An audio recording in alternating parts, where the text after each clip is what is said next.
Bismillahirrahmanirrahim. Assalamualaikum warahmatullahi wabarakatuh.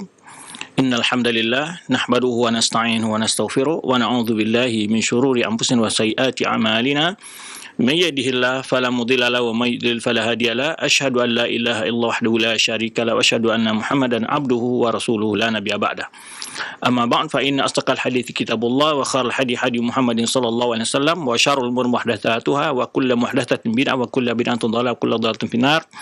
Ma'asyiral ikhwan wal akhwat rahmati Allah Subhanahu wa taala, segala pujian syukur kepada Allah Subhanahu wa taala yang senantiasa melimpahkan taufik dan rahmat-Nya kepada kita.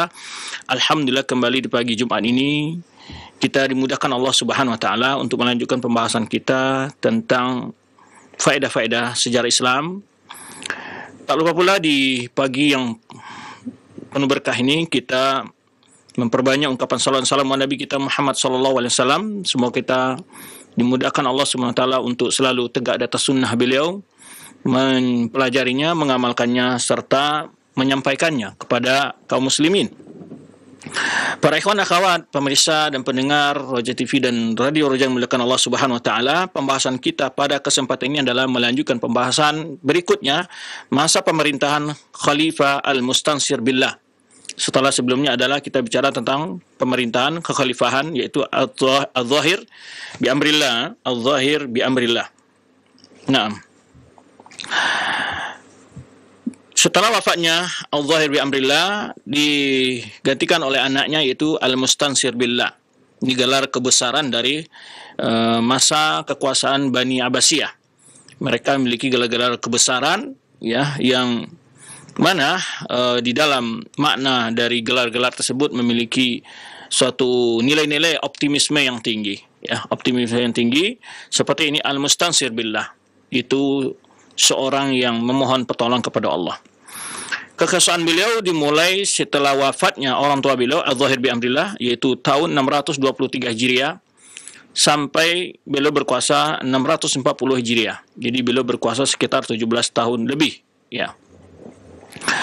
Nah, atau bertepatan dengan tahun Masehi yaitu 1226 Hijriah, 1226 sampai 1243 Hijriah. 1243 Hijriah ini bertepatan dengan tahun Masehi ya, atau Sana al-Syamsiyah, atau kalau yang penanggalan dari dalam Hijriah adalah berdasarkan Al-Qamariyah.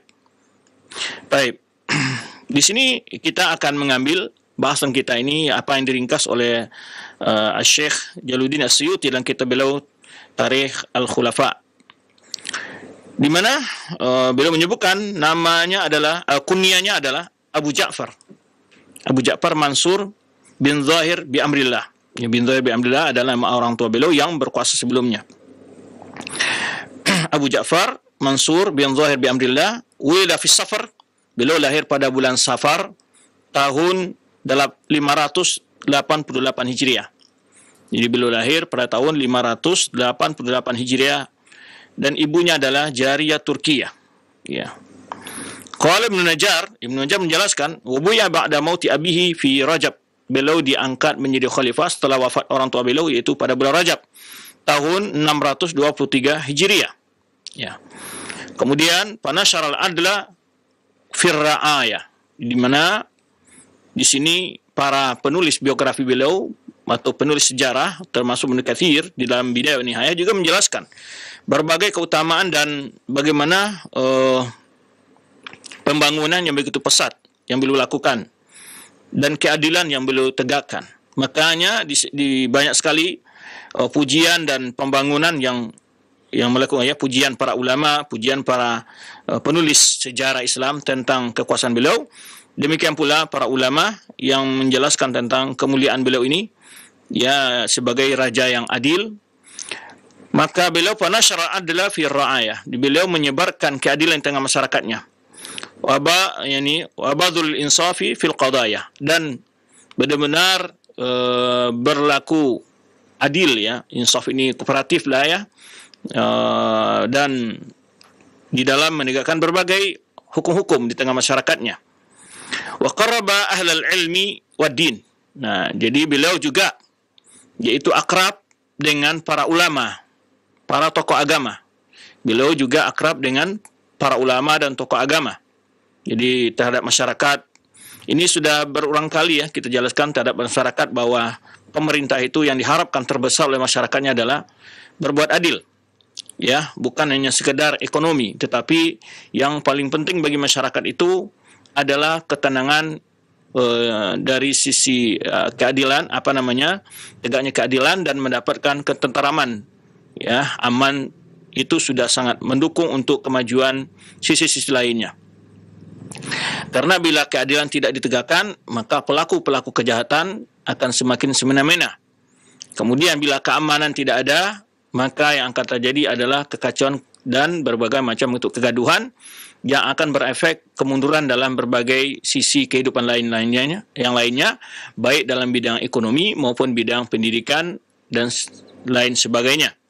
Maka oleh sebab itu ada dua inti sebetulnya dari tugas penguasa itu, di samping ya melakukan pembangunan infrastruktur dan pembangunan lainnya, tapi ada hal inti yang bagaimana kemajuan lainnya itu tegak di atas dua hal itu, yaitu keadilan dan keamanan.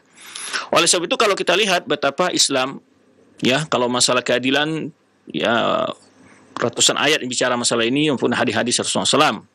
Kemudian juga dengan masalah keamanan, Islam sangat mendukung dan bahkan mengantisipasi berbagai hal-hal yang akan merusak ketenteraman dan ataupun keamanan masyarakat. Sehingga dalam mengkritik, di dalam memberikan pendapat terhadap para penguasa, Islam memiliki metode yang berbeda dengan metode-metode yang ada di negeri-negeri barat maupun oleh agama-agama lain, baik Yahudi maupun Nasrani. Bukan berarti Islam diam terhadap kemungkaran yang ada di tengah kekuasaan, tetapi mereka melakukan kemungkaran, mengingkari kemungkaran tersebut dengan pola yang sangat berbeda, dengan cara-cara yang sangat berbeda dengan cara-cara yang dilakukan oleh masyarakat barat maupun agama-agama lain di luar Islam. Itu dengan cara sangat menjaga kehormatan penguasa ketika menyampaikan nasihat, ya, tanpa harus memprovokasi masyarakat untuk melakukan tindakan-tindakan anarkis maupun hal-hal yang akan merusak ketenteraman dan keamanan di tengah masyarakat.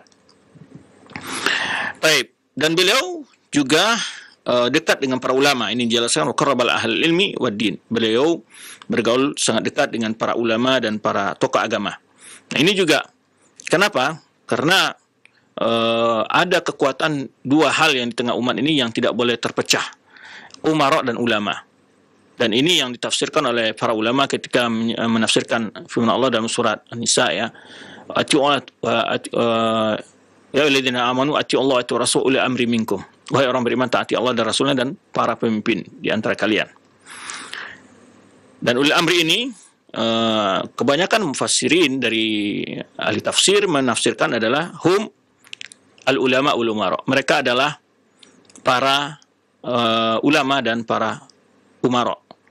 Ulama adalah sultan dalam menjelaskan masalah hukum-hukum agama, menjelaskan hal-hal yang tentang agama Allah, hal yang harus ditegakkan ke masyarakat, baik hak-hak Allah maupun hak-hak hamba sama manusia, dan yang menegakkan secara memberikan hukuman bagi yang melanggar, ya bukan ulama. Yang menegakkan hukum pidana atau perdata dan segala macamnya itu di tangan penguasa. Jadi di sini harusnya saling bekerja sama, saling kompak dan saling mendorong antara dua belah pihak ini, yaitu umara dan ulama. Oleh sebab itu kalau kita lihat banyak sekali upaya-upaya, kalau kita lihat sejarah Islam yang selalu dirongrong oleh musuh Islam adalah bagaimana antara dua kekuatan ini terpecah belah. Boleh dilihat sejarah-sejarah Islam bagaimana upaya mereka biasanya adalah untuk memecah belah antara ulama dan umara ini. Karena bila ulama hilang kekuatan tengah masyarakat ataupun umara, ya, maka ini akan menyebabkan masyarakat hilang panutan, hilang pegangan perkataan mereka, siapa yang harus mereka ikuti. Bila di antara dua kekuatan ini dalam negara ini menjadi saling bertentangan, yaitu umara dan ulama. Maka hati-hati, baik para ulama maupun para umara, mewaspadai adanya gerakan-gerakan yang sengaja membenturkan antara ulama dan umara ini. Ini perlu diwaspadai. Itu emma dengan memberikan informasi-informasi yang tidak akurat kepada penguasa, bahwa ulama akan melakukan kudeta, ulama akan memprovokasi umat, ulama dan begini begitu. Hendaknya para penguasa tidak dengan mudah membenarkan informasi-informasi yang dapat memecah belah persatuan, kekompakan antara umara dan ulama tersebut. Sebaliknya ulama juga demikian. Akan diberikan informasi-informasi, dibocorkan. Kadang-kadang musuh Islam membocorkan kejahatan-kejahatan yang dilakukan oleh penguasa, yang pada asalnya mereka bekerja sama sebenarnya. Ya, pertama mereka punya rahasia-rahasia di antara penguasa. Nah, nanti ketika penguasa ini mulai tidak lagi bisa menguntungkan kerjasama mereka, maka informasi-informasi itu akan dibocorkan kepada para ulama, sehingga kadang-kadang ulama bersikap tidak tepat ketika menanggapi informasi-informasi tersebut. Nah, ini menyebabkan timbulnya kegaduhan. Jadi ini sedikit ya, kita kalau lihat bagaimana dalam sepanjang pelajaran yang telah kita bahas ya, ketika kaum muslimin sampai pada puncak kejayaan, kekuatan, ataupun ketika penguasa-penguasa itu berhasil dalam menegakkan pemerintahnya dengan baik, adil, sejahtera masyarakatnya, pasti kita akan dapati yaitu kemesraan hubungan antara ulama dan umara. Itu pasti di situ. Karena dua kekuatan inilah yang membimbing umat ke arah yang terbaik dalam berbagai urusan-urusan mereka. Urusan akhirat mereka, urusan agama mereka diurus oleh para ulama, urusan masalah politik, ekonomi, dan pembangunan diurus oleh pemerintah. Ya. Baik. Walaupun sebenarnya dua urusan itu kalau di dalam pemerintahan Islam ya tidak bisa dipisahkan, karena kita lihat di antara umara juga banyak yang orang-orang alim seperti para khulafa rasyidin, berlanjut dengan masa Umar bin Abdul Aziz dan para pemerintahan dari kalangan para khalifah-khalifah. Kita lihat di antara mereka juga banyak yang sebagai orang yang tokoh agama ya. Baik, di sini beliau sangat dekat dengan para ulama dan para tokoh agama. Wa banal masajida wurubut ya. Jadi di sini sebutkan wal madaris wal marstanat. Jadi disebutkan oleh penjelasan di sini di mana beliau membangun masjid-masjid. Membangun masjid-masjid. Nah, karena ini uang negara tentu yang rakyat ya tentu tidak memiliki kemampuan untuk membangun masjid dengan pada masa itu dengan biaya-biaya infak ya. Tapi di zaman ini subhanallah begitu aktifnya kaum muslimin ya, karena begitu ekonomi yang sudah mereka memiliki ekonomi yang kuat umpamanya, sehingga banyak sekali masjid-masjid yang dibangun oleh inisiatif swadaya masyarakat. Tapi asalnya di dalam kekuasaan Islam itu adalah pelayanan yang harus dilakukan oleh penguasa. Baik. Urubut ini di sini disebutkan oleh para ahli bahasa, maksudnya adalah tambatan-tambatan kuda, disediakan tempat untuk tangkaran kuda ya. Karena memang salah satu kekuatan alusista istilah kitanya di masa-masa itu adalah kuda yang tangkas dalam berlari dan diajak untuk ikut dalam perperangan. Maka pasukan berkuda sangat kalau di hari ini tentu seperti Tengwaja lah ya, yang kekuatan kavaleri dan seterusnya. Jadi kalau saat itu adalah kuda yang tangkas dalam berlari ya. Nah, beliau membuat penangkaran-penangkaran itu sebagai agar kaum muslimin mudah ya untuk memelihara dan melatih ya kuda-kuda mereka. Dan ini tentu Islam. Kenapa Islam? Sebenarnya Allah Subhanahu wa taala sebutkan wa'idu lahum mastata'tum min quwwah. Persiapkan untuk musuh-musuhmu itu dari kekuatan-kekuatan yang kalian mampu mempersiapkannya. Dalam rumus ya bernegosiasi dia secara internasional sekarang ini itu adalah sangat ditentukan oleh kekuatan militer.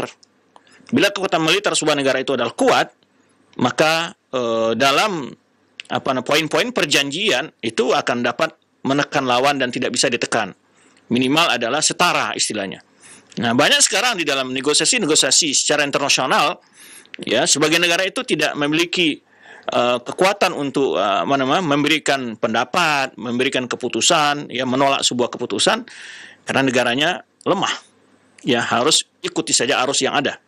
Maka di sini juga kewajiban bagi bangsa kita, ya, mempersiapkan kekuatan angkatan perang yang kuat, biar bukan tujuan kita untuk mengusik negara-negara tetangga, tetapi adalah untuk memiliki kewibawaan, ya, di hadapan para negara tetangga yang agar mereka tidak berani mencoba mengganggu kedaulatan negara kita. Itu intinya di situ.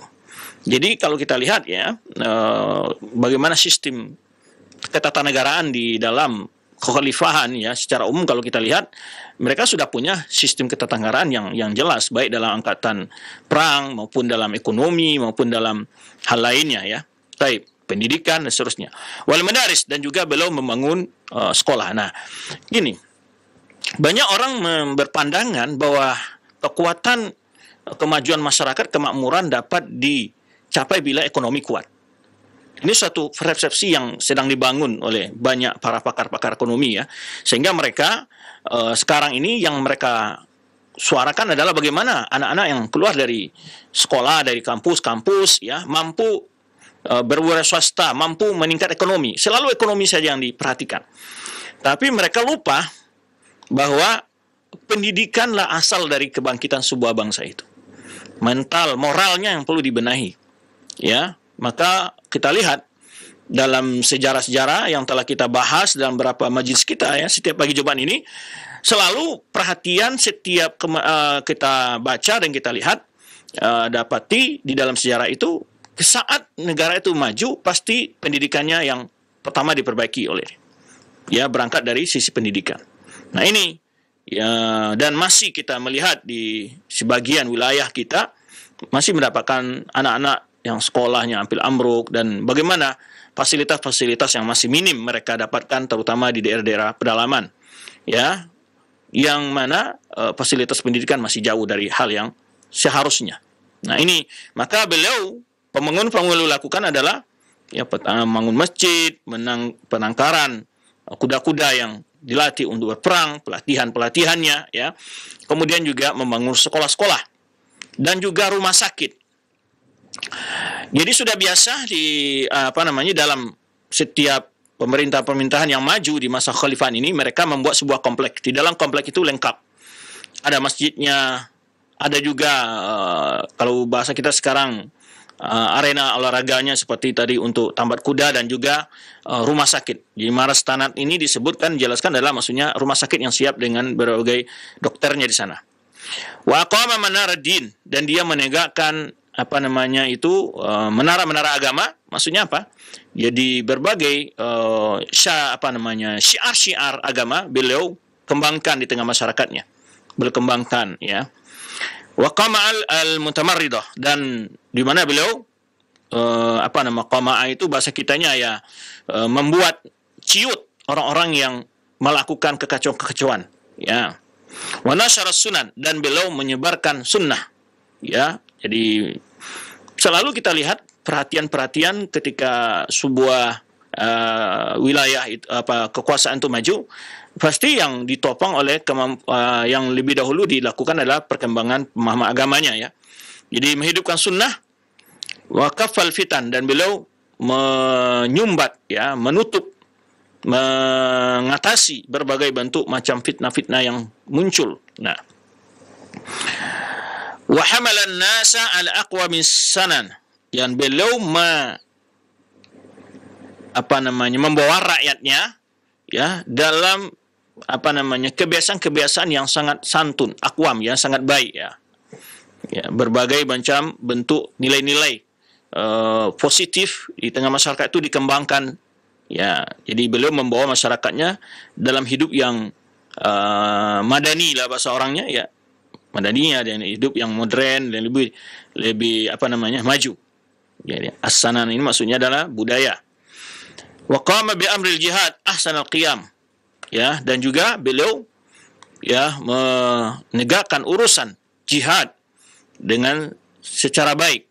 Ya, karena Islam adalah agama yang memiliki kekuatan untuk bertahan atau mempertahankan wilayahnya, dan bila ada penghalangan terhadap dakwah Islam, maka khalifah memiliki pasukan yang kuat untuk meruntuhkan kekuatan-kekuatan yang mencoba menghalangi dakwah. Wa jama' al-juyush li nasrati Islam, beliau juga membentuk angkatan-angkatan perang untuk membela Islam. Ya. Wa hafidha al-thughur, beliau juga melakukan masa pasukan-pasukan yang dibuat di perbatasan-perbatasan. Perbatasan Islam sangat terjaga di masa pemerintahan beliau. Nah, ini juga diantara tentu kewajiban sebenarnya di negara kita adalah diantara kewajiban presiden itu menjaga kedaulatan negara ini dari gangguan-gangguan negara lain. Maka perbatasan-perbatasan itu dari dulu sudah ada. Bahkan hadis menyebutkan bahwa orang yang berada di suhur di perbatasan itu adalah mendapat kedudukan yang mulia di sisi Allah Subhanahu wa taala.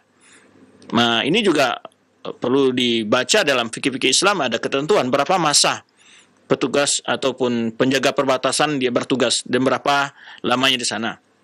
Ini yang pernah ditanyakan oleh Umar bin Khattab kepada anaknya Hafsah, atau berapa lamanya wanita itu mampu ditinggal oleh suaminya. Ya, ketika dalam sebuah ketika Umar bin Khattab keluar di malam hari mengecek kondisi masyarakatnya, dan terdengar ada wanita yang mengeluhkan suaminya sudah lama tidak pulang karena dikirim oleh Umar bin Khattab dalam sebuah pasukan. Maka setelah itu Umar bin Khattab mengambil kebijakan bahwa masa lama pasukan itu dikirim di perbatasan itu atau dalam melakukan ikut dalam pasukan itu hanyalah 4 bulan saja. Nah, ini juga ketika kita bercerita di sebagian para anggota-anggota TNI yang berjaga di perbatasan, mereka juga menginginkan hal yang sama, karena kadang-kadang mereka dalam masa yang cukup lama tidak berjumpa dengan keluarganya. Kadang-kadang keluarganya ditinggal, anak mereka tidak mendapatkan pengayoman pendidikan yang ataupun merasakan kasih sayang dari orang tuanya lebih baik yang sebenarnya, yang seharusnya gitu ya. Baik. Kemudian wafatat al-husun, dan juga dia banyak menaklukkan dari benteng-benteng musuh. Disebutkan oleh Al-Muwafaq Abdul Latif, diangkatnya Abu Ja'far ini, itu Al-Mustansibullah, setelah dibaiat dia fasara siratal jamilah. Nah, ini salah satu pendapat ulama penulis sejarah lain menuliskan bahwa dia melakukan sirah jamilah, yaitu perjalanan pemerintahan yang sangat indah. Ya. Wa amma turuqal ma'rufa as-dathirah. Nah, jadi pembangunan melakukan pembangunan jalan. Kalau tadi kita sebut di atas disebutkan bangun masjid, tempat penangkaran kuda, sekolah-sekolah, rumah sakit, ya. Karena memang pelayanan yang ini mendasar di tengah masyarakat, ya. Nah, ini sudah ada di dalam sejarah Islam. Bukan artinya contoh-contoh ini diambil dari orang-orang barat saja, tidak. Islam telah dahulu memperlihatkan bagaimana kemajuan-kemajuan yang dibangun oleh para pemerintahan, para khalifah di masa Abbasiyah ini contohnya. Ya. Dan beliau juga amar turukal ma'rufa ad-dathira, di mana jalan-jalan yang rusak beliau perbaiki semua, dibangun jalan-jalan. Ya, kemudian tadi kita sebut waqama syi'ar din wa manar al-Islam, beliau mendukung perkembangan syiar agama, dan menara-menara Islam. Wastamatul qulub ala mahabbatihi wal alsina ala madhihi. Di mana masyarakatnya sangat mencintai dan masyarakatnya banyak yang memuji. Lisan-lisan memujinya, hati mencintainya, walam yujad ahadun minal muta'annitah fihi ma'aban. Tidak bisa ada tidak ada seorang pun dari orang-orang yang menentang kekuasaannya mendapatkan celah untuk menjatuhkannya. Aib, Wa kana jadduhu Nasir yuqarribuhu. Yani dia kakeknya sebelum kan An-Nasir billah ya. An-Nasir bi amrillah, kemudian At-Tahir bi amrillah. Nah, kakeknya sudah mendidiknya sebelumnya. Ya, mendapat perhatian yang khusus dia ini dari kakeknya sebelumnya. Bahkan kakeknya menamakan dia qadhi li hadihi wa aqlihi, karena begitu dia seorang yang pinter ya, wa inkar ma yajiduhu minal munkar, dan juga bagaimana dia juga seorang yang tegas dalam mengingkari kemungkaran. Nah, jadi kakeknya melihat cucunya ini punya potensi, maka kakeknya memberikan perhatian pendidikan kepada cucunya ya, tentang bagaimana dalam melakukan sikap ya, mengingkari kemungkaran. Ini anaknya cerdas segala macam, ini juga dibimbing oleh kakeknya. Di masa dia ini ada suatu sekolah yang disebutkan Ibnu Katsir yang lam yubna fid dunya misluha, al-madrasah. Dia membangun sekolah yang belum ada kemajuan dan luasnya bangunannya seindah yang dibuat oleh Al-Mustansir billah ini di tepi sungai Efrat ya. Berkata Hafiz Zakiuddin Abdul Adim Al-Munziri menyebutkan di sini, kana Al-Mustansir raqiban fi fi'lil khair. Al-Mustansir ini adalah orang yang sangat gandrung melakukan amal-amal kebaikan. Mustahidan fi taktsiril birri, sangat bersungguh-sungguh dalam melakukan berbagai hal-hal kebaikan. Taksir al-birri yaitu maksudnya berbagai macam proyek-proyek ya, yang positif. Nah, walau bidzalika atharun jamilah, dia punya bukti-bukti yang sangat banyak yang indah tentang hal ini ya. Yang punya bukti-bukti tentang hal ini. Hal-hal yang disebutkan di antara tadi disebutkan dalam berbuat hal-hal kebaikan, pembangunan ya, kemajuan. Walau fi dzalika atharun jamilah, dia dalam hal ini memiliki peninggalan ataupun asar ataupun bukti yang begitu indah. Di antaranya wa ansya'a madrasah Al-Mustansiriyah, dinisbah kepada dia, itu nama Al-Mustansiriyah ini namanya. Dan di situ warattaba fiha rawatib al-hasanah li ahli ilmi. Nah, dia membangun madrasah ini disebutkan Ibnu Katsir ya.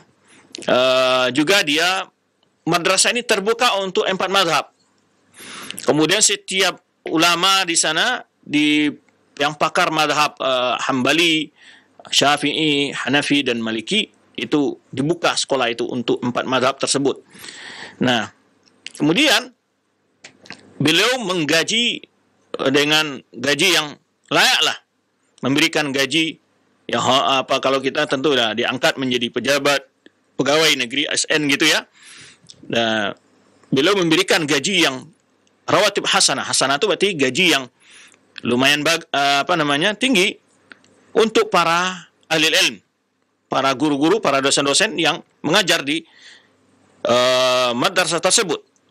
Dan ini juga disebutkan oleh Ibnu Wasil, menyebutkan banal mustansir ala dajlatin minal janib syarqi madrasatan mamudiyah ala wajhil ard ahsana minha. Subhanallah. Ya. Di mana Al-Mustansir membangun di tepi sungai Dajlah ya. Jadi di sebelah timur sebuah sekolah yang belum pernah dibangun di muka bumi ini lebih indah, lebih bagus dari sekolah ini. Wala aktsara wukufan, dan juga tidak ada sebelumnya wakaf-wakaf yang sebanyak itu. Jadi pembangunannya luar biasa, luas. Ya, kemudian wahya bi arba'ati mudarrisin ala madhabil arba'ah. Jadi di situ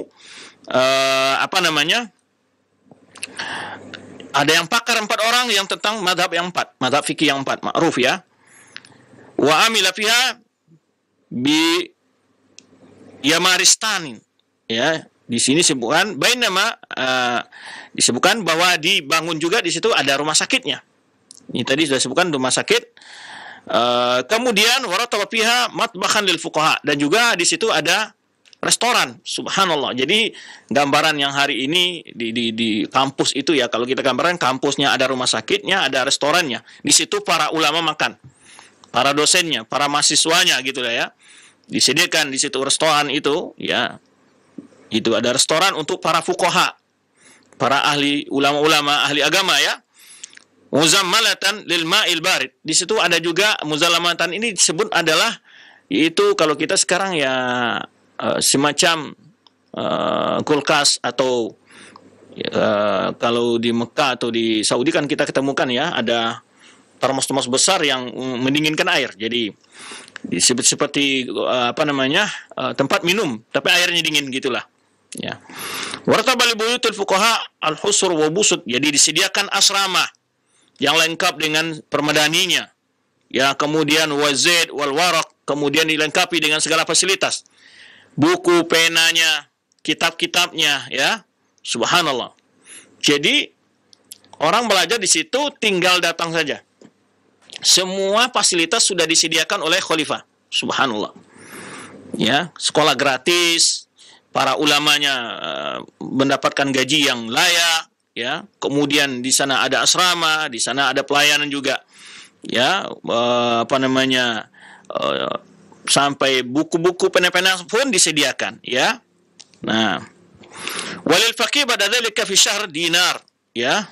Walil faqih ba'da dzalik fi syahri dinarun wa rataba lahum hamaman. Ya, di sini disebutkan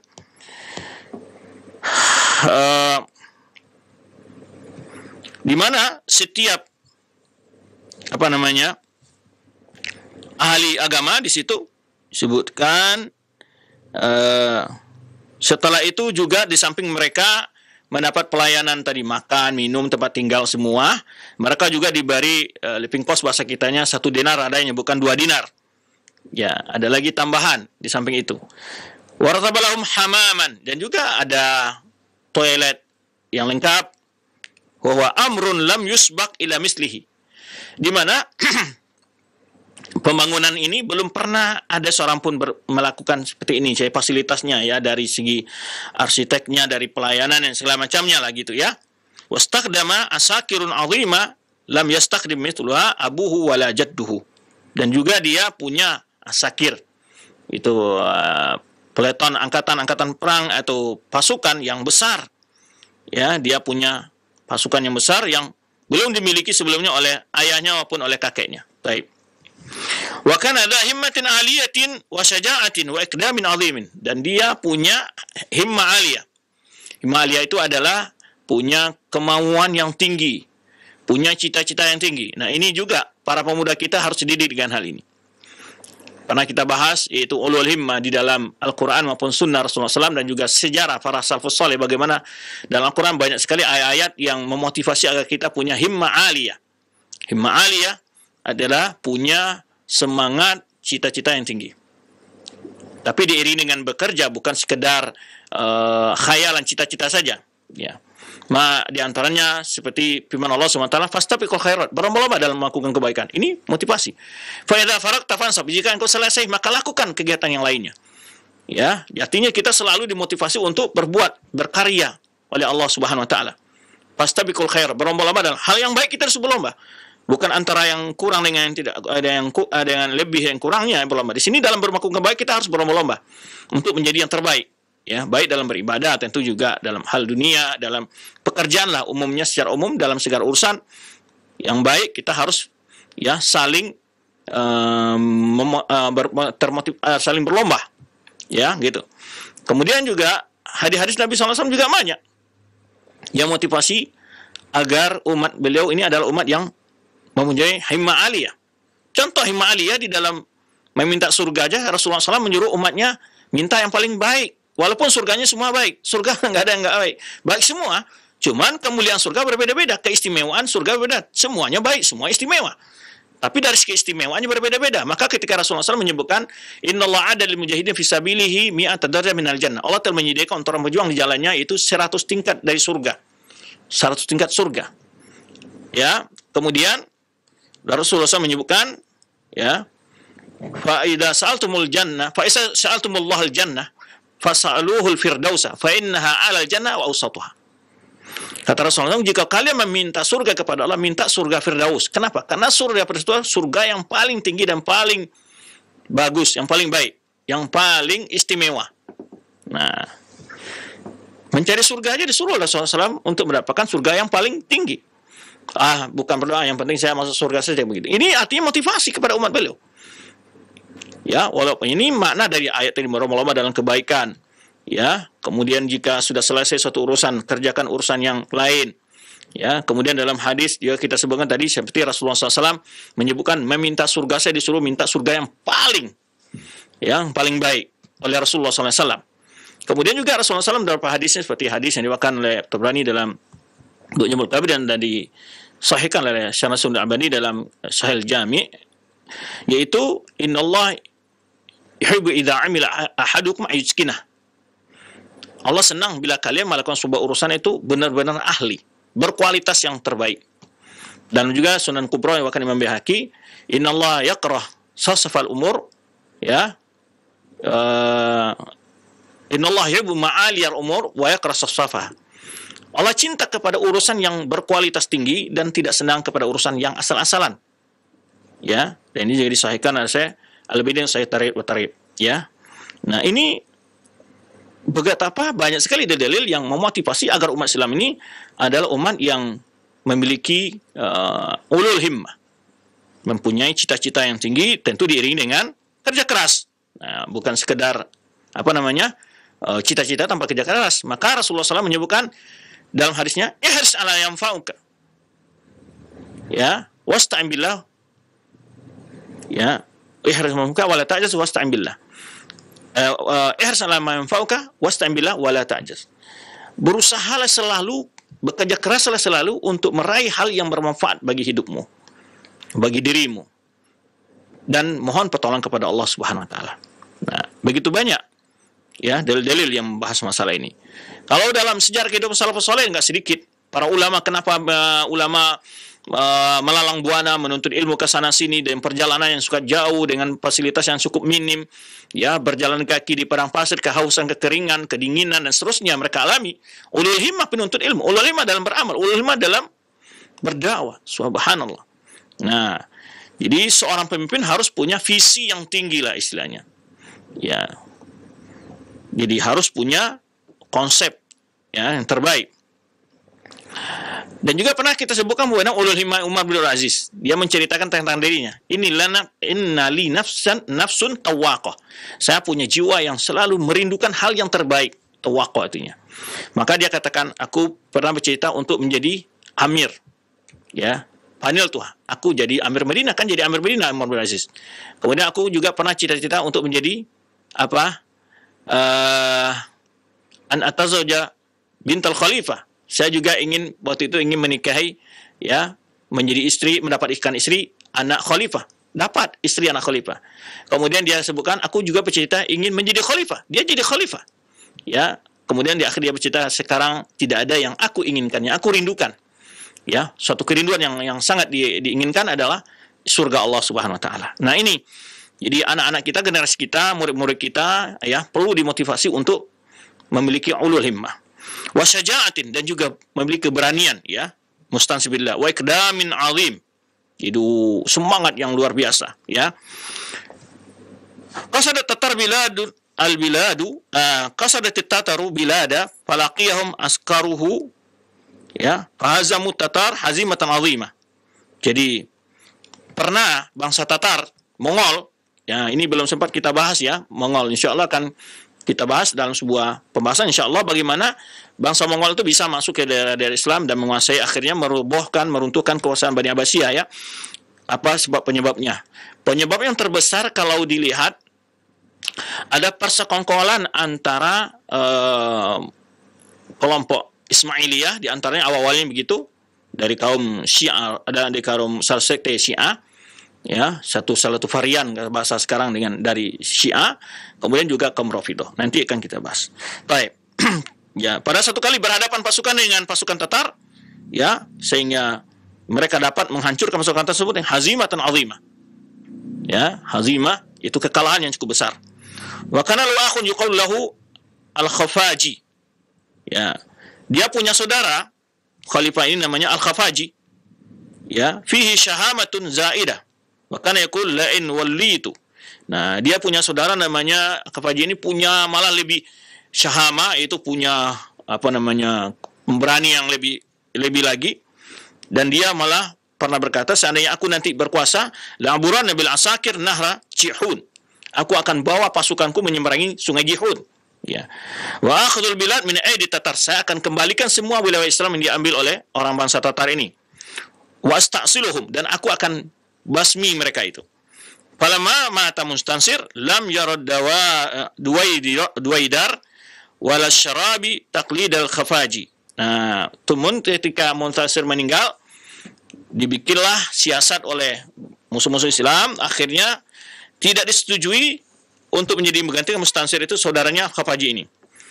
Wa qama ibnahu Ahmad. Akhirnya tidak saudaranya menggantikannya, akhirnya anaknya itu Ahmad.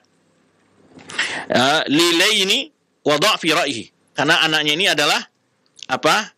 Anaknya ini ketahui agak lemah dan juga kurang cerdas. Ini perlu kita ambil nih, suatu pelajaran besar sebenarnya. Jadi bangsa-bangsa lain itu pun di dalam mempengaruhi untuk menyerang, melemahkan bangsa, sebuah bangsa, tidak sekedar dengan pasukan saja, bukan dalam segi ekonomi saja, tapi kadang-kadang pemimpin yang diusung, pemimpin yang mereka gembor-gemborkan melalui media mereka, agar terpilih orang ini di bangsanya, diangkat oleh mereka di media-media mereka, dan media mereka itu diakui umpamanya bahwa suatu media yang disebut kooperatif, apa nama istilahnya ya, bermacam-macam sifat yang mereka buatkan, sehingga yang terangkat di negeri itu adalah orang-orang yang tidak berkapasitas, yang tidak berenergik, yang tidak mempunyai keahlian, yang tidak punya pengalaman. Nah, ini pengalaman ini bisa mungkin ya perlu dilihat bagaimana perkembangan sebagian negara-negara. Terjadi seperti ini. Ya, dalam semua negara yang seakan-akan tidak ada orang yang lebih cerdas ya, terpilih oleh seseorang yang pemainnya tidak layak untuk menjadi seorang pemimpin ya. Memang ada kelemahan dari konsep yang dia miliki, atau kelemahan dalam segi fisik dan segala macamnya. Ini cara-cara memang. Cara untuk makanya cara untuk melemahkan negara lain itu dengan cara begitu. Biar mereka memiliki pemimpin-pemimpin yang tidak berkualitas. Nah, oleh sebab itu tidak dipungkiri dalam setiap adanya pemilihan-pemilihan kepala negara, kadang-kadang politik luar negeri masuk. Ya, media-media mereka masuk. Media mereka dengan mengekspos hal-hal yang tidak baik dan segala macam diviralkan hal-hal itu demi supaya yang terangkat adalah orang-orang yang mereka inginkan. Karena dengan itu mereka bisa bermitra nanti. Dengan itu mereka tahu kemampuannya yang di dalam berunding, di dalam bernegosiasi, dalam berpolitik secara internasional maupun dalam manajemen kepemimpinan, mereka menginginkan hal itu. Makanya banyak sebetulnya tidak dipungkiri ya, campur tangan dari kekuatan luar negeri negara-negara lain untuk kepemimpinan seorang pemimpin di negara lain, itu tidak dipungkiri. Ya, nggak tahu juga di bangsa kita juga dulu pernah kita dengar juga hal seperti itu ya, adanya campur tangan negara lain untuk siapa yang mereka dukung menjadi presiden dan tidak mereka dukung segala macam. Sehingga kadang-kadang itu membuat suasana gaduh dalam sebuah negara dalam mencalonkan presidennya, milih presidennya. Nah, ini suatu siasat yang perlu diwaspadai, di mana terangkatnya pemimpin-pemimpin yang tidak berpengalaman, pemimpin yang tidak punya kecerdasan. Ya, kalau untuk jadi presiden kan harus di atas rata-rata kecerdasannya, ya, kemampuan manajerial ya dalam mengurus negara ini harus lebih gitu. Jangan ada menteri kadang-kadang lebih pintar dari presiden, ini akan menyebabkan adanya persaingan dan juga suasana di dalam koordinasinya tidak akan baik gitu. Maka penting ya, perlu diwaspadai salah satu cara musuh-musuh ataupun negara lain untuk melemahkan negara lain adalah dengan berupaya untuk terangkat di negara lain itu yang dia ya adalah orang-orang yang dekat dengan mereka, yang bisa mereka atur, yang bisa jadikan sebagai boneka dan seterusnya. Nah, ini perlu diwaspadai oleh para pengambil kebijakan di bangsa kita ini, atau oleh masyarakat. Jangan tertipu oleh media-media ya, apalagi dalam menginformasikan hal-hal saat terjadinya pemilihan kepala negara di sebuah negara. Ini perlu diwaspadai informasi-informasi begini, karena mereka memang salah satu seperti dalam pelajaran di sini adalah karena dia tahu bahwa saudaranya Khafaji ini adalah saudaranya yang mampu ya memimpin pasukan dan orangnya manajerialnya ini syahamah zaidah disebutkan oleh para ahli sirah, yaitu dia lebih menyayangi saudaranya juga al-mustansbillah dari segi kecerdasannya, keberaniannya ya. Nah, musuh-musuh menyusup dengan memberikan masukan-masukan kepada orang-orang yang akan memilih khalifah, dan akhirnya yang diangkat setelah mangkatnya al-mustansbirah adalah anaknya, yang anaknya ini secara pengalaman lemah ya, kemudian juga secara pemikiran, ketakwaan lainnya ya jauh lilayini, karena dia orang lemah ya, wada' fi ra'yihi disebutkan di sini ya, dan lemahnya kecerdasannya dia, pikirannya dia waliyakuna lahuma al-amr. Nah, jadi Duwaidar ini wal syarabi ini maksudnya kiasan ya untuk musuh-musuh Islam saat itu. Liyaqdallahu amran kana maf'ula min halakil muslimin fi muddatihi. Nah, ini yang di masa inilah ketika terangkatnya pemimpin yang lemah inilah yang terakhir anak daripada Al-Mustansir Billah, masa kekuasaan anaknya Ahmad ini nanti akan kita bahas, Al-Mu'tasim ini, di masa dialah jatuhnya kekuasaan Islam di tangan Mongol. Nah, ini salah satu faedah nanti di salah sejarah sebab jatuhnya kekuasaan ya Khalifah Bani Abbasiyah dan robohnya dan berakhirnya pemerintahan Bani Abbasiyah, yaitu terangkatnya anak daripada Al-Mustansir ini nama Ahmad, dan dia ini tidak mampu untuk menjadi seorang khalifah lah dari segi pengalaman, kemampuan dan manjerialnya, kepribadiannya gitu ya. Nah, di masa inilah, di masa pemerintahan dia, orang Tatar dapat menguasai wilayah Islam. Taib. Jadi satu pelajaran penting tadi apa? Waspada ya di antara senjata lawan-lawan politik secara internasional, negara-negara ya yang bersaing dengan negara kita ataupun musuh-musuh Islam, mereka akan munculkan tokoh-tokoh yang sesat untuk jadi panutan umat. Nah, ini juga cara mereka. Dianggaplah dia orang moderat, diberilah penghargaan internasional oleh mereka, biar dia yang muncul di tengah masyarakat itu. Ya, karena ini akan dimanfaatkan sebagai mereka untuk yang bisa mereka jadikan sebagai proyek untuk proyek yang bisa membantulah rencana-rencana mereka ya, yang baik secara politik, secara ekonomi ya. Maka mereka lihat mana pribadi-pribadi yang bisa mereka ajak kerjasama. Kemudian setelah selesai pembangunan Madrasah Al-Mustansiriyah ini dan berbagai wakaf-wakaf yang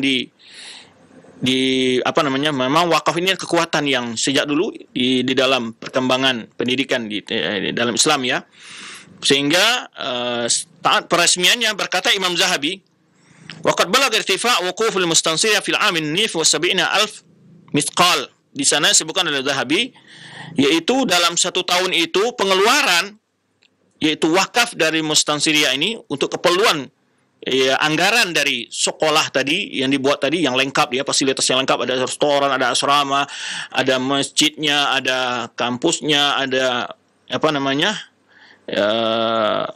rumah sakitnya, serus berbagai fasilitas itu pengeluarannya setahun kata Imam Zahabi adalah sekitar 70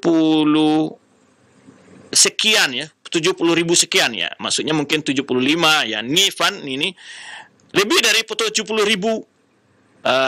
dinar, itulah miskal itu dinar untuk dinar ya.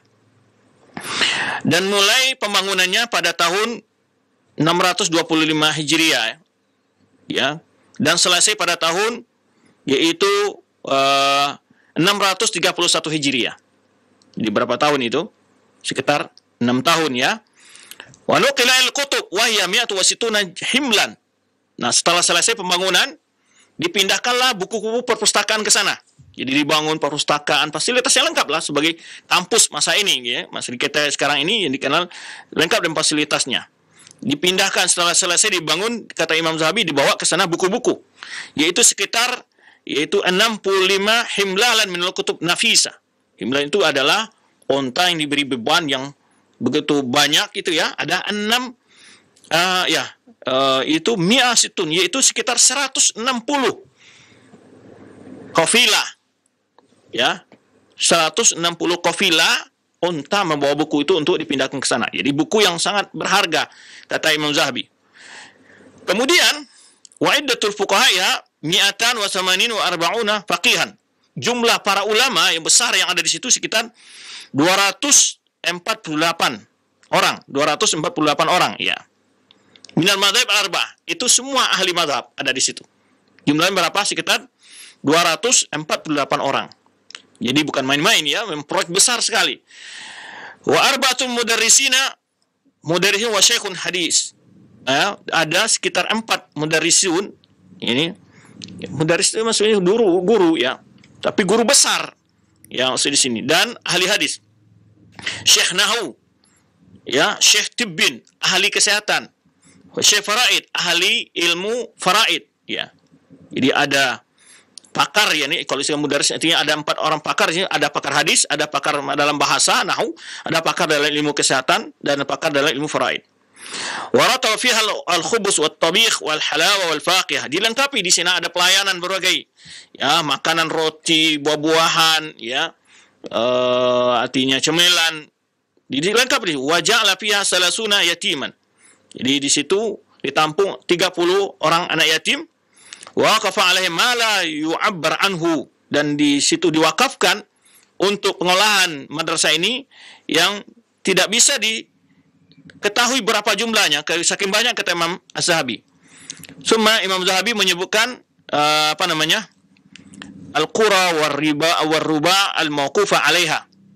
Ya, dan kemudian Imam Zahabi menyebutkan berbagai apa-apa yang diwakafkan untuk pengelolaan dari madrasah Al-Mustansiriyah ini. Itu diresmikan pada hari Kamis, pada tanggal 5 Rajab ini. Pada tanggal 5 Rajab, dan itu dihadiri oleh para qadhi wal mudarrisun, para guru-guru dosen, wal ayan, dan tokoh-tokoh penting, wasair daulah, tokoh-tokoh negara, berbagai pegawai-pegawai pejabat negara. Wa kana yauman mashhudan. Saat diresmikan itu adalah suatu hari yang sangat bersejarah, ya, hari sangat bersejarah. Kemudian wa min al-haris fi ayyi mustansir, di antara kejadian penting di masa kekuasaan Al-Mustansir ini sebutkan pada tahun 628 Hijriah. Di situ Al-Malik Ashraf Sahibu Damaskus, yaitu gubernur Damaskus, memerintahkan untuk membangun Darul Hadis. Darul Hadis itu maksudnya kita adalah semacam pondok pesantren, ya, Asyraqiyah, ada juga dibangun di sana, sekolah yang besar juga, ya. Wa faragat fi salasin, dan pembangunannya makan sekitar 2 tahun lebih, ya, itu pada tahun 630 Hijriah. Kemudian di antara pembangunan yang dilakukan juga dari sisi ekonomi di sini adalah Mustansir billah membuat mata uang sendiri.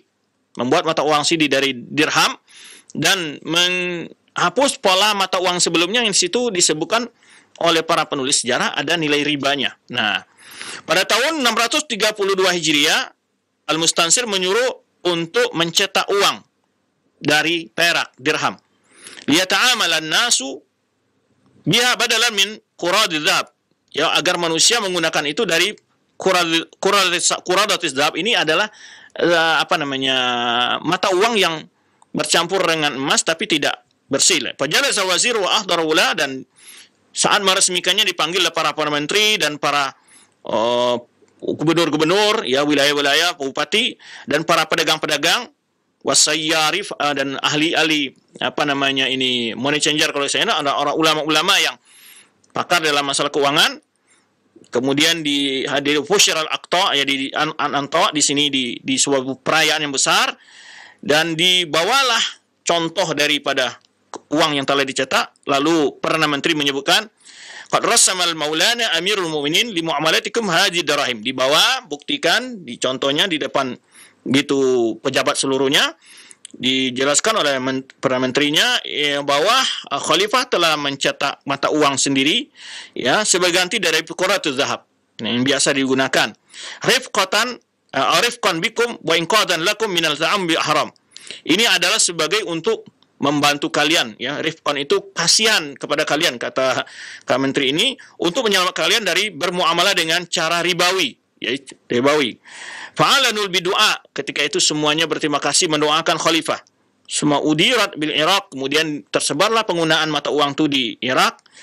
dan dihargai setiap 10 dirham itu 1 dinar, ya. Dan ini mendapat pujian daripada para ulama, sehingga para syu'ara juga menyebutkan pujian-pujian mereka dalam syair mereka. Pada tahun 635 Hijriah diangkat menjadi qadha wali qadha Damaskus Syamsuddin Ahmad. Jadi dia diangkat menjadi qadi di Damaskus itu namanya Ahmad Al-Juni. Ini adalah qadi yang pertama yang ratabal marakis syuhud bil balad, dibuka di setiap cabang. Kalau kita di kabupaten-kabupaten lah, wilayah, adanya markas kantor-kantor untuk saksi datang memberikan keterangan.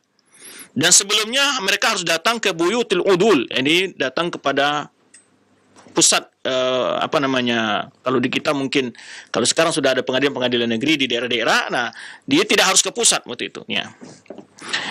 Dan kemudian juga disebutkan di dalam kejadian-kejadian di sini, diantaranya wafatnya seorang sultan, yaitu Ashraf Sahibu Damask, yaitu gubernur Damaskus, ya, dan juga gubernur Mesir, Al-Kamil Sahibu Mesir, setelah 2 bulan.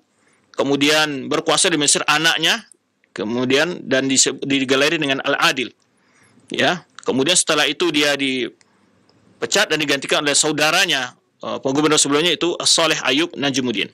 Pada tahun 637 Hijriah, Wali Al-Khattab atau Dimashq, Syekh Izzuddin Abdul Salam. Nah, seorang ulama Syafi'iyah ini, beliau lah yang menkhutbah di Masjid Damaskus, ya. Ya. Dan yaitu khutbah ariyatan minal bid'ah, jauh dari berbagai bentuk bid'ah. Ya, banyak khutbah-khutbah yang dicampuri oleh bid'ah, ya. Wazala alam al-mudhahhabah. Jadi di sana ada beda-beda mazhab, maka beliau menghilangkan hal itu. Waqama jadi audaha sudan bi abyad, diganti dengan warna putih saja. Kemudian wal adzan qaddamu siwa muadzin wahid, dan tidak boleh azan di hadapannya, azan diganti, karena sebelumnya azan itu menurut mazhab masing-masing, ya, sehingga banyak sekali hal-hal yang menyulitkan ketika itu, sehingga di masa Imam Izzuddin Abdul Salam ini beliau memperbaiki semua, dan beliau ganti berbagai hal-hal yang bertentangan dengan sunnah Rasulullah SAW. Kemudian pada tahun 637 Hijriah juga disebutkan di sini, Qadim Rasul Amir Al-Tamal Al-Yaman, datang utusan dari gubernur Yaman, ya, Nuruddin bin Umar bin Ali Rasul Turkmani ilal Khalif, menemui khalifah, ya, dari Yaman. Yaitu taqlidan bi sultanatil Yaman ba'da mautil Malik Al-Mas'ud Ibn, dia meminta untuk diangkat menjadi gubernur Yaman setelah nanti meninggalnya yang sedang menjabat itu Mas'ud Ibn Malik Al-Kamil, ya. Sehingga setelah itu kekuasaan di Yaman dikuasai oleh anak keturunannya sampai tahun 800 Hijriah. Baik. Pada tahun 639 Hijriah, ya, Bana Saleh Sahibu Mesir madrasah juga. Jadi di sini khalifah dapat menginspirasi gubernur-gubernur lain untuk membangun sekolah-sekolah. Tadi kita sebut setelah beliau berhasil membangun, ya, begitu lengkapnya fasilitas yang beliau bangun di Madrasah Mustansiriyah. Kemudian juga gubernur Damaskus juga membangun madrasah di sana, ya. Kemudian datang pula gubernur Mesir juga membuat sekolah. Nah, ini disebutkan membangun sekolah, ya, allati baina qasraini wa qal'a allati bi rawdah, dibangun di antara 2 istana dan juga benteng. Summa akhra gilmanuhu al-qal'a madhkura sana 51 wa 600.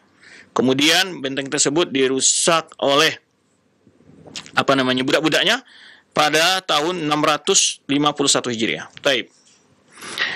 Wafatnya Mustansir, ini beliau wafat, ya, pada hari Jumat tanggal 10 Jumadal Akhirah, ya, Jumadal Akhir. Ya, ini tanggal wafat beliau. Kemudian di saat itu ada para rasahum, jadi disebut rasahu asy-syu'ara, para penyair-penyair membuat sajak-sajak tentang kematian beliau. Di antara keutamaan Al-Mustansir adalah annal wajih Al-Qirwani madahahu biqasidah yaqulu fiha. Di sini juga ada seorang ulama di Qirwani memuji juga dalam sebuah kasidahnya. Baik. Itulah kisah beliau, ya, disebutkan di sini bahwa beliau wafat tanggal yaitu 10 Jumadil Akhir, hari Jumat, ya, sama dengan orang tua beliau juga wafatnya pada hari Jumat, ya. Sebelumnya orang tua juga beliau wafat hari Jumat. Kalau ini tanggal 10 Jumadil Akhir tahun 600, ya, 40 Hijriah. 640 Hijriah. Itu kenapa kita bahas dari sekilas sejarah dan perkembangan Islam di masa kekuasaan Al-Mustansibillah. Wallahu a'lam bishawab. Ya, karena waktu dibatasi, kita kembali kepada akhir madu kita dari studio Culensi. Persilakan jika ada pertanyaan masuk. Nah, baik, syukuran jazakallahu khair atas materi yang telah disampaikan oleh Al-Ustaz di kesempatan pagi hari ini, yang mudah-mudahan bisa mengambil faedahnya untuk para pemerhati roja sekalian. Baik, untuk selanjutnya kami buka sesi interaktif, sesi soal jawab. Bagi Anda para pemerhati roja sekalian yang ingin bertanya, Anda bisa mengirimkan pertanyaan di nomor layanan WhatsApp. Baik, kesempatan pertama kami ajukan terlebih dahulu pertanyaan di layanan pesan WhatsApp. Assalamualaikum warahmatullahi wabarakatuh. Ya Ustadz, apakah benar solusi satu-satunya dari berbagai permasalahan yang berada di bumi ini yaitu hanya dengan kekhalifahan seperti yang kita sering didengung-dengungkan oleh salah satu organisasi di negeri ini? Mohon penjelasan dan nasihatnya. Apa yang dimaksud kekhalifahan tersebut? Para ulama kita telah hidup dalam masa-masa yang juga kaum muslimin hidup di bawah berapa penguasa.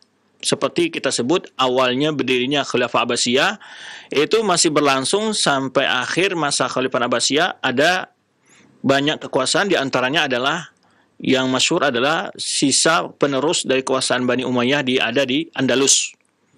Ya, tetap berlaku. Ya, baik. Yang kemudian yang maksud kekhalifahan di sini artinya khalifahan di makna yang umum.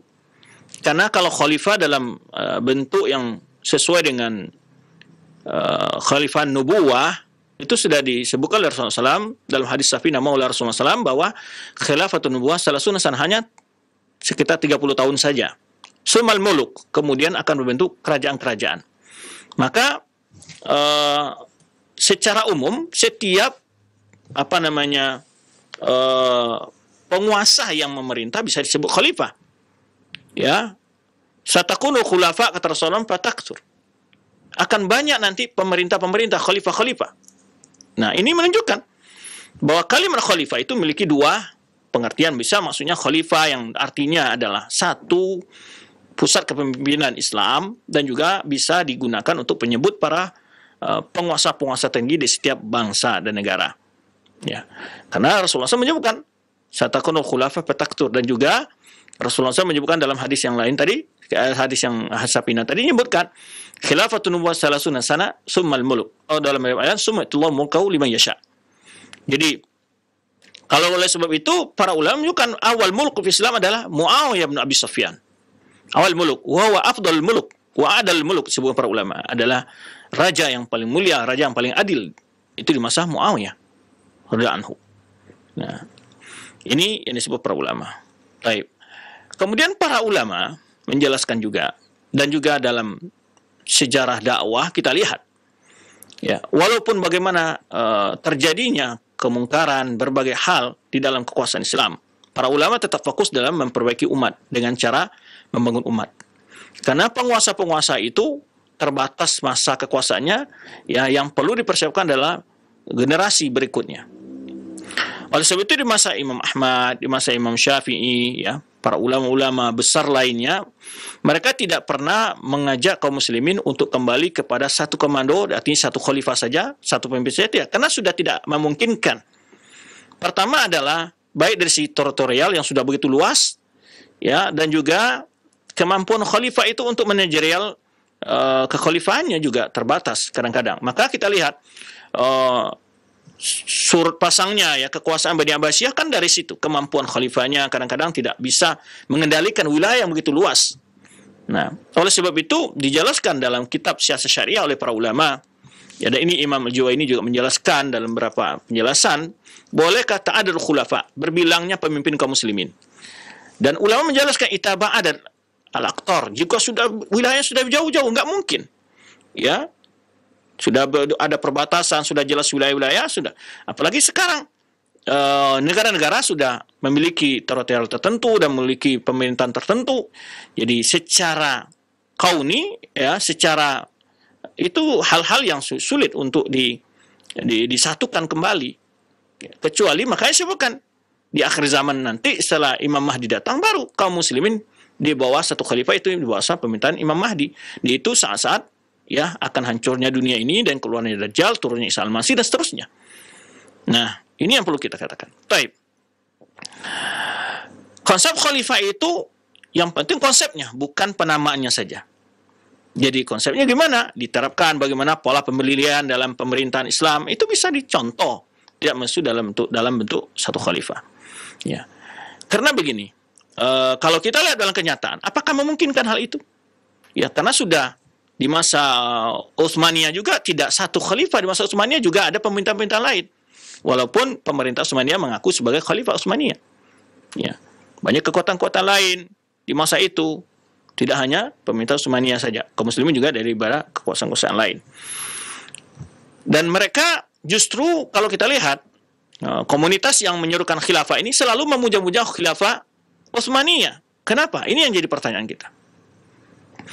Para khilafah Utsmaniyah di akhir-akhirnya itu banyak sekali penyimpang-penyimpang secara akidah. Bahkan di pusat pemerintahan Utsmaniyah itu kalau kita lihat sejarah, ya, bekas sejarah sampai sekarang itu lebih condong kepada pemahaman yang melisi akidah yang benar, seperti banyaknya masjid di situ kuburan. Ya, ada yang di dalam masjid, ada yang di luar masjid penuh dengan kuburan-kuburan. Ya, kalau kita lihat masjid-masjid tua di Istanbul itu semuanya tidak ada yang tidak ada kuburan, bahkan banyak kuburan di kiblatnya segala macam. Jadi, nah ini perlu kita ketahui bahwa lebih baik kita menyerahkan urusan ini kepada para ulama-ulama yang lebih kompeten dalam berilmu, ya. Dan tidak ada para ulama-ulama yang berilmu mengusulkan agar, ya, idealnya iya, tetapi kan mungkinkah itu terjadi? Nah, oleh sebab itu yang penting adalah bagaimana setiap pemerintah itu mereka menjadikan acuan dalam keputusan mereka sesuai dengan agama. Itu sudah, ya, tidak perlu harus di satu komando, ya. Artinya kalau maka kita pernah berikan semacam logika kepada mereka, kalau seandainya sekarang ini taruhlah Asia Tenggara, apa yang masuk, apakah mungkin mereka hidup di satu khalifah, bahwa Malaysia mau menyerahkan wilayahnya, kemudian Brunei juga, Singapura juga, Thailand segala macam, Indonesia, lalu yang diangkat jadi khalifah siapa? Yani, lalu di mana ditaruh khalifahnya? Jangankan Indonesia saja sekarang, kalau umpamanya taruh sekarang ini sepakat untuk macam khilafah, siapa yang diangkat jadi khalifahnya siapa? Ya, siapa yang diangkat? Siapa yang paham dengan sistem khalifahan seperti itu? Ya, akan terjadi kekisruhan yang besar. Ya, kalau dari ormas tentu masing ormas ingin khalifah dari mereka, karena masing-masing ormas merasa lebih layak dari mereka khalifahnya. Sebenarnya juga di dalam partai politik juga demikian. Setiap partai politik juga ingin dari mereka. Ini satu khayalan yang mereka lakukan, ya. Ya, tapi kalau dibawa ke dalam kenyataan itu tidak memungkinkan, ya. Secara kauniyah dengan sebab yang ada, kondisi yang ada itu tidak kemungkinkan. Makanya ditantang saja mereka, kalau seandainya kamu sekarang mau khalifah, siapa khalifah di mana? Bahkan konsep orang yang mengusung konsep khalifah ini hidupnya di mana? Yang hidup di Australia, di bawah jelas negara kafir di sana. Itulah, ya, mereka orang-orang seperti ini perlu mendapat bimbingan para ulama yang lurus dalam memahami, ya, agama ini. Tidak terprovokasi dengan isu-isu yang diangkat lalu gulu dalam masalah khilafah itu, ya. Gulu dalam masalah itu, tidak mengesampingkan masalah akidah, mengesampingkan masalah hal yang lebih urgent dalam agama ini, itu suatu hal yang salah. Ya, ada berapa aliran sekte dalam Islam ini yang fokus kepada masalah politik, itu diantaranya Khawarij, Syiah, dan, ya, sekte yang disebut dengan ataupun seperti kelompok yang mengusung konsep khilafah ini. Ya, Ahlus Sunnah, ya, bagi mereka adalah pemimpin itu wajib ditaati dan sesuai dengan aturan agama. Jika ada kesalahan-kesalahan, diperbaiki kesalahannya.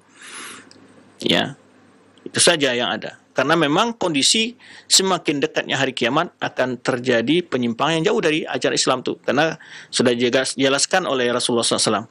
Dan yang diriwayatkan oleh Anas bin Malik ketika beliau melihat bagaimana kekejaman Hajjaj bin Yusuf. La ya'ti zamanu illa syarrun min qablah. Tidak datang satu masa kecuali akan lebih jelek dari masa yang lalunya. Itu sudah, karena memang semakin jauh dari nur nubuwah. Jadi maka kita hidup dalam kenyataan, jangan dalam khayal.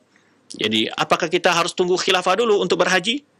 Waktu khilafah dulu untuk berpuasa? Khilafah dulu semua urusan kita tergantung khalifah? Tidak demikian para ulama. Bahkan dalam hadis sebutkan, ketika ditanya oleh Huzaifah bin Yamin, bagaimana pada hari itu tidak ada lagi imam wala jamaah, apa yang harus kita lakukan?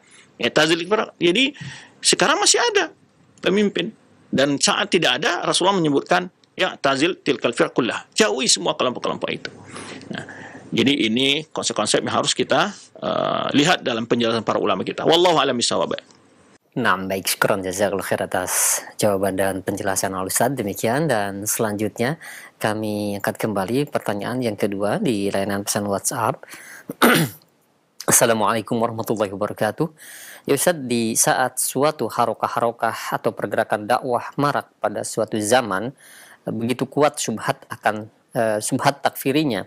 Mohon penjelasan kriteria suatu negara masih dikatakan negeri muslim dan negeri kafir, karena sering juga kita terbawa emosi akan kabar-kabar yang sampai kepada kita yang didapatkan mengenai perilaku para pemimpin kita. Mohon penjelasan dan nasihatnya. Baik, pertama yang menentukan negara itu Islam atau bukan Islam, kalau kita lihat di konsep Rasulullah SAW, di saat beliau mengirim pasukan, idza sami'tumun nida fala taqtulu ahadan, atau idza sami'tul adzan fala taqtulu ahadan. Bila kalian mendengar azan, jangan bunuh seorang pun di situ. Jadi kalau tidak ada azan, ya. Dan kemudian kita tanya, apa konsep? Jadi awal biasanya syubhat yang mereka pakai itu, negara ini kafir atau muslim. Nah, itu mereka pakai itu. Nah, sekarang kita tanya, apa konsep negara Islam menurut mereka? Kalau menurut Islam adalah, menurut pandang para ulama adalah, idza dhahara fiha sya'airil din, bahwa Daulatul Islamiyah itu dihukum sebagai hukum Islam, ada negara Islam. Artinya, bila di tempat itu muncul, dilaksanakan syariat-syariat Islam dengan jelas, itu adalah negara Islam. Bagaimana dengan pemerintahan? Pemerintahnya kalau kita lihat di masa-masa sebagian kekuasaan-kekuasaan yang ada malah banyak sekali keparah-parahnya.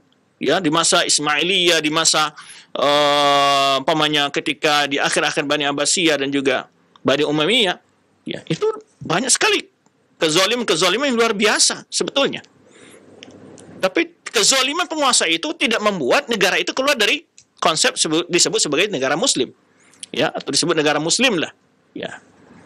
Nah, karena bila di situ mayoritas umat Islam, mayoritas penguasanya, mayoritas ajaran Islam itu dijalankan, maka itu sudah jelas.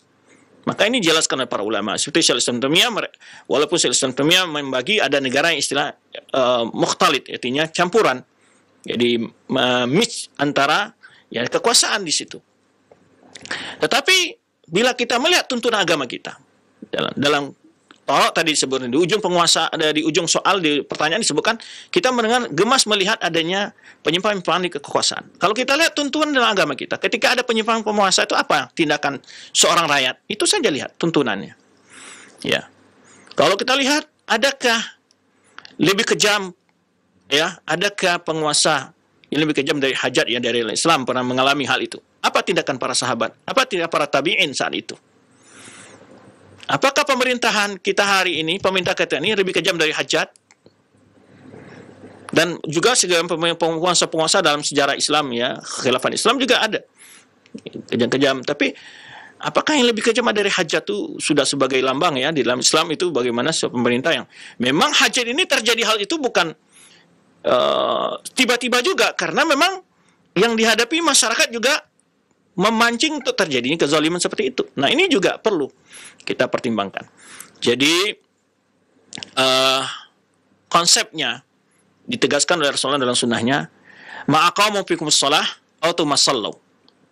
Itu kata Rasulullah SAW ketika ditanya, ya Rasulullah, kalau seandainya ada di tengah kami pemimpin-pemimpin, mereka minta hak mereka pada kita dan tidak menunaikan kewajiban mereka terhadap rakyatnya, ya, atau dalam hadis yang lain sebutkan, ya, saya fikum, ya, akan ada di tengah-tengah kalian pemimpin-pemimpin, ya, qulubu syayatin fi jusmanil insan, hatinya seperti hati setan tapi bertubuh manusia, kata Rasulullah SAW. Bahkan sahabat sampai ditanya, apalah nuqatilum bisayf, apakah boleh kita perangi mereka dengan pedang ya Rasulullah? Maka tadi jawab Rasulullah, ma'aqamikum, jangan, selama kalian bisa boleh melaksanakan salat atau selama mereka masih salat. Nah, itu dua kondisi itu. Ya, kenapa dua kondisi itu jawab Rasulullah SAW? Ya, itulah definisi tidak bolehnya, batasan tidak bolehnya kita merorong kekuasaan yang sah. Selama membolehkan sholat, selama mereka juga sholat. Nah, tidak boleh melakukan upaya-upaya provokasi melemahkan penguasa. Karena perlu ketahui, rusaknya urusan dunia adalah karena hal ini. Walaupun ada kerusakan di tengah penguasa itu, tetapi agama kita lebih menjaga kekuasaan yang lebih fatal. Itu maksudnya. Bukan berarti membiarkan kezaliman merajalela. Tetapi agama kita lebih melihat, ya, irtikab akhaf dararain, menerima konsekuensi yang jauh lebih ringan daripada kondisi yang lebih berat nantinya. Nah, maka oleh sebab itu ketika pemimpin terjadi tidak ada lagi di sebuah negara, tidak ada lagi yang kepemimpinan yang dihormati, dihargai, apa yang terjadi? Pertumpahan darah, pembunuhan, perampasan, macam-macam akan terjadi itu. Maka Islam, ya, sangat memperhatikan hal itu. Makanya Syaikhul Islam dan juga menukil pendapat para ulama yang menyebutkan, yaitu 60 tahun di bawah pemimpin yang zalim lebih baik dari 1 malam atau 6 jam tanpa ada pemimpin. Tapi ini bukan berarti Islam itu membiarkan pemimpin buat zalim. Islam memiliki cara-cara dan juga memberikan hukum berat kepada pemimpin yang zalim itu. Jangankan pemimpin yang zalim, orang yang zalim saja hukumnya begitu berat, ya, di sisi Allah Subhanahu wa taala. Bukan berarti, tapi Islam memilih konsekuensi yang lebih ringan untuk terhindari hal yang lebih fatal. Nah, maka konsep-konsep Islam itu sangat tepat dalam segala kondisi dan situasi untuk dipelajari, diterapkan. Wallahu a'lam bishawab. Syukran jazakallahu khair atas jawaban Al-Ustaz. Demikian untuk pertanyaan di layanan pesan WhatsApp. Dan selanjutnya kami berikan kesempatan untuk Anda yang ingin bertanya langsung di layanan telepon. Kami tunggu. Nah.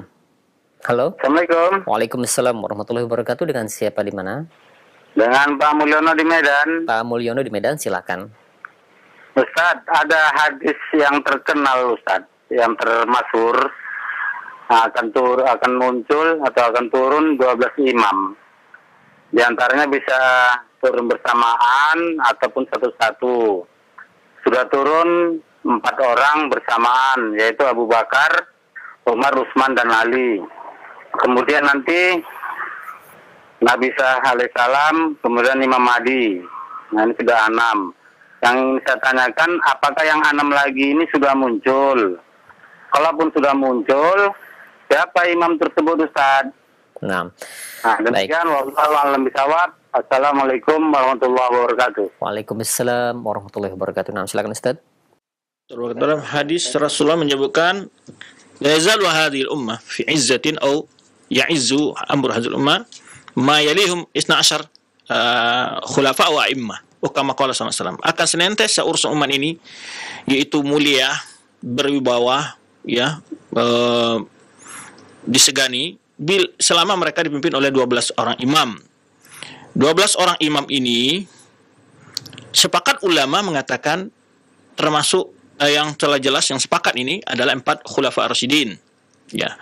Lalu sisanya mana? Itu yang khilaf para ulama. Apakah termasuk semua khulafa Bani Umayyah? Kalau semua Bani Umayyah berarti enggak masuk di Abbasiyah. Para ulama mengatakan para ulama juga berselisih apakah masa mereka beruntutan, maksudnya secara masa.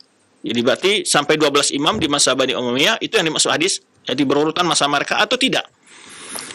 Yang kuat pendapat ulama masa mereka tidak berurutan. datang lagi pertanyaan, apakah yang 12 itu sudah keluar atau belum?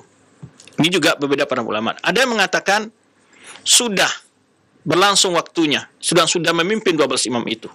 Ada yang mengatakan belum semuanya, masih tersisa satu di antara Imam Mahdi. Ada yang mengatakan demikian. Dan tentang masalah imam 12 itu. Tetapi tidak ada satupun ulama yang menyebutkan bahwa 12 imam itu adalah 12 imam yang disebutkan oleh orang Syiah. Karena 12 imam orang Syiah itu tidak memiliki kepemimpinan kecuali hanya 2 orang saja. Yaitu Ali bin Abi Thalib dan Hasan. Husain nggak menjadi khalifah, dan apalagi keturunan-keturunan berikutnya. Ya. Nah, jadi para ulama tentang 12 imam itu akan selalu urusan umat ini jaya selama dipimpin oleh 12 orang imam.